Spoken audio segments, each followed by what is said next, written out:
আমরা এখন ত্রিযুগী নারায়ণ মন্দির যাব। কেদারনাথ তো ঘুরে আসলাম, সব ভিডিও তোমাদের দেখালাম। তাই যে এখন আমরা গাড়িতে উঠে গেছি সব সামনে, আর ত্রিযুগী নারায়ণের রাস্তা আমি তোমাদের দেখা। সোনপ্রয়াগের পার্কিংটা দেখছো, কার পার্কিং নিচে আছে, হ্যাঁ, আর ওপরে আমরা দেখতে পাচ্ছ এদিক দিয়ে আমাদের উঠে যেতে হবে, পুরো রাস্তা উপরে।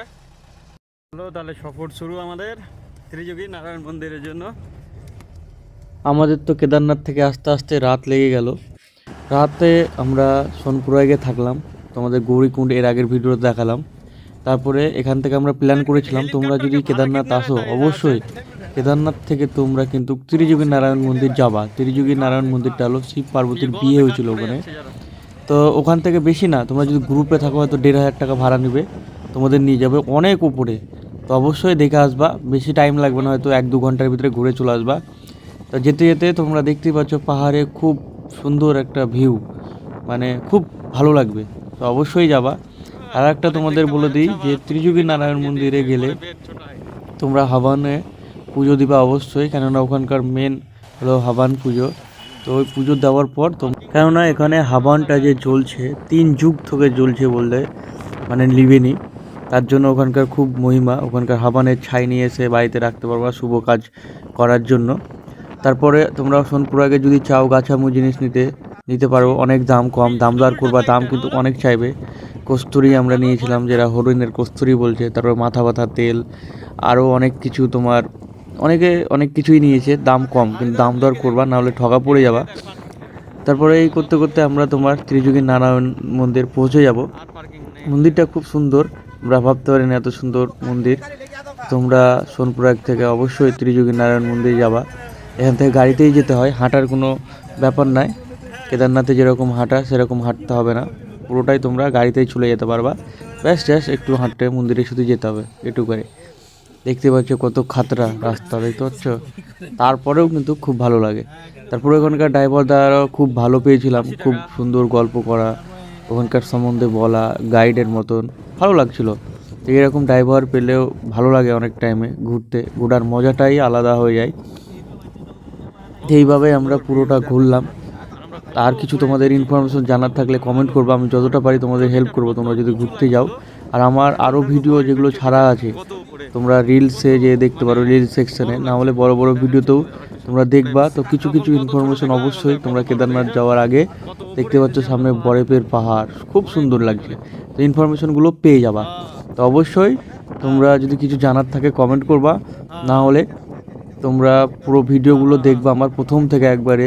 আমরা মালদা থেকে গেছিলাম, মালদা থেকে শুরু করে বাকি পুরোটা প্রত্যেকটা জিনিসের সম্বন্ধে তোমাদের বলা আছে, তোমরা ভালো করে দেখবা। তোমরা কেদারনাথ ট্র্যাক করবা তখন যত পারো খরচা কম করার চেষ্টা করবা, জলের বোতল নিয়ে যাবা, পাহাড়ের ঝর্ণার জল খেতে পারো, খুব সুন্দর জল, না হলে অনেক দাম, একটা বোতলের দাম 60 টাকা 70 টাকা পড়ে যাবে।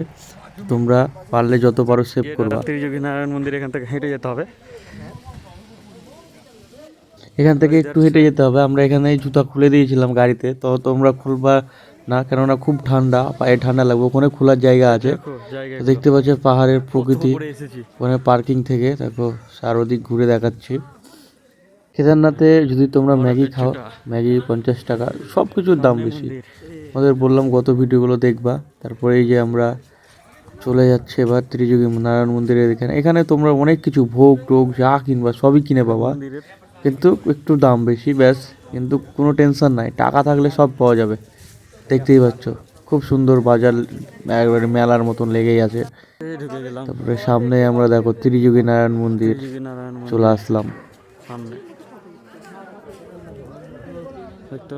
ফাইনাল আমরা ত্রিযুগী মন্দিরে চলে আসলাম। পিছনে ত্রিযুগী নারায়ণ মন্দির, কেদারনাথের মতন ছোট মন্দির একটা, দেখতে পাচ্ছ সম্পূর্ণ ভিউ।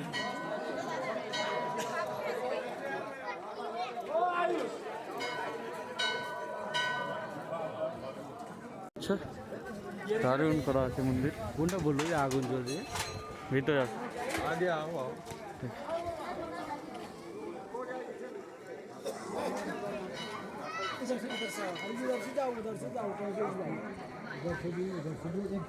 আমরা ত্রিযুগী নারায়ণ মন্দির থেকে বেরোলাম হাবন করে, দেখতে পাচ্ছ পিছনে হাবনের টিপ দেওয়া আছে, এখানে হাবন নিয়েছি, ঠিক আছে। ভেতরে খুব সুন্দর আবহাওয়া, তোমাদের তো দেখালাম পুরোটাই। এখন পূজা করে বেরালাম। গাড়ির ভিতরে দেখো আমি আর অর্জুন দুজন শুয়ে আছি, বাকি সব সামনে শুয়ে শুয়ে পাহাড়ের মজা নিচ্ছি। মানে তোমাদের বলে বুঝাতে পারবো না, এতটা ভালো লাগছে নাকি অর্জুন? বাম্পার বাম্পার ঝাড়ার মাদেব, ঝাড়ার মাদেব। নারায়ণ থেকে রিটার্ন আসার টাইমে পিছনে যে পাহাড়টা দেখতে পাচ্ছি, ও সুপার সুপার, মানে কি বলবো, শুয়ে শুয়ে এত সুন্দর একটা